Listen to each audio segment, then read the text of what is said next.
Welcome students. I am Shamli Datta, Assistant Professor of Jaminika B.Ed College.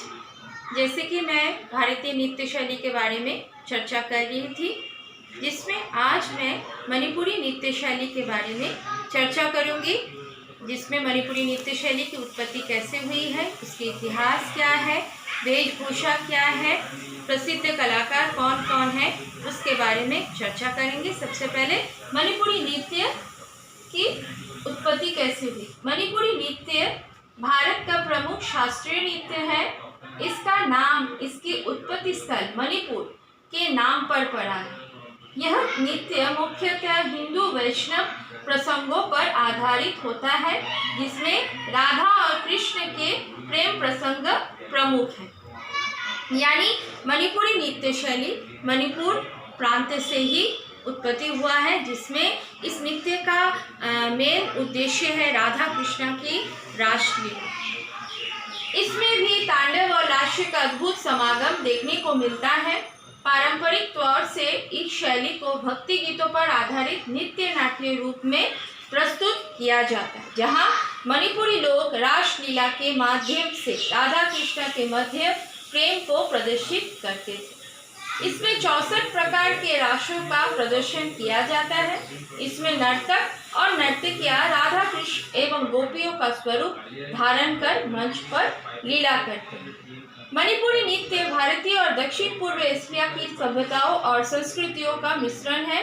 Manipuri नृत्य हाथों और शरीर के ऊपरी हिस्से द्वारा बनाई जाने वाली भंगिमाओं या पोस्चर्स द्वारा प्रस्तुत किया जाने वाला एक खूबसूरत और मृदु सुशोभित नृत्य है।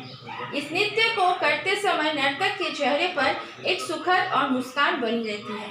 यानी मणिपुरी नृत्य शैली एक ऐसा नृत्य है जिसमें लास्य नृत्य प्रधान है और इसमें ज़्यादातर राधा कृष्ण की रासलीलाओं को दर्शाया जाता है। इसकी नृत्य की भंगिमाएं बहुत ही सुंदर तरीके से इसको प्रस्तुत किया जाता है। बहुत ही धीमी गति से इस नृत्य को प्रस्तुत किया जाता है। अब आते हैं मणिपुरी नृत्य का इतिहास।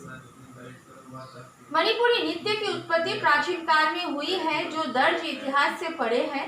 मणिपुर में नृत्य अनुष्ठानों और पारंपरिक त्योहारों से जुड़ा हुआ है। शिव और पार्वती और अन्य देवी देवताओं की नृत्य के पौराणिक संदर्भ हैं, जिन्होंने ब्रह्मांड का निर्माण किया।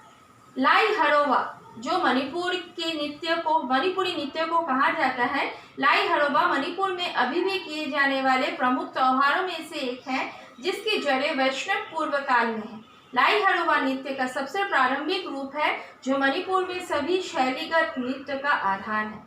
शाब्दिक अर्थ देवताओं का अभिवादन। लाई हरोबा का मतलब ही होता है देवताओं का अभिवादन। यह गीत और नृत्य की एक औपचारिक पेशकश के रूप में किया जाता है। मुख्य कलाकार माईवा और मावी पुजारी है, जो दोनों के निर्माण के विषय को फिर से लागू करते हैं। यानी मणिपुरी नृत्य का इतिहास ही है कि ये मणिपुर प्रांत से है और लाई हरोबा बहुत ही प्राचीन वैष्णव पूर्वकालीन नृत्य है। ये मणिपुरी नृत्य का वेशभूषा है, इस तरह से रहता है। कृष्ण और राधा की रासलीला दिखाया जाता है। मणिपुरी नृत्य की वेशभूषा क्या है। मणिपुर अपनी वेशभूषा एवं साज श्रृंगार के लिए विख्यात है, इसलिए मणिपुर नृत्य की वेशभूषा भी बहुत आकर्षक और रंग बिरंगी होती है। इतने आकर्षक वस्त्र एवं आभूषण किसी अन्य नृत्य शैली में नहीं मिलते। किस तरह के होते हैं, इसके बारे में चर्चा करते हैं। इस नृत्य की वेशभूषा महत्वपूर्ण होने के साथ साथ कला की एक नमूना होती है। नारी पात्रों का जो पहनावा है वह बहुत ही मनमोहक एवं सुंदर होता है, जिसे पटलोई कहते हैं। चमकीले शाटीन अथवा रेशमी कपड़े का ढीला लहंगा होता है, जिसे कुमिन कहते हैं। इस पर शीशा एवं जरी की बहुत सुंदर पच्चीकारी रहती है। इसके ऊपर एक पारदर्शक सिल्क या पेशवान होता है। कुमिन को घुटने के पास फुलाने के लिए अंदर से उसमें बांस की खपचियों को गोलाकार बांध दिया जाता है। इससे यह लहंगा फूला हुआ और गोल रहता है। गोपियाँ प्राय लाल रंग की और राधा हरे रंग की वस्त्र पहनती है। ऊपर चोली पहनती है जिस पर जड़ी, रेशम या गोटे से तरह तरह के बेल बूटे बने रहते हैं। सिर के बालों को एक गांठ जैसा बांधा जाता है और सिर के पिछले भाग की ओर ऊंचा उठाकर कस दिया जाता है। इस गांठ के ऊपर चांदी का एक आभूषण पहना जाता है। बालों के ऊपर एक पारदर्शक वस्त्र ओढ़नी की तरह डाला जाता है जो मुख को भी ढाके रहता है। यह अत्यंत पारदर्शक वस्त्र होने के कारण दर्शकों के मुख के हाव भाव को देखने में कोई कठिनाई नहीं होती।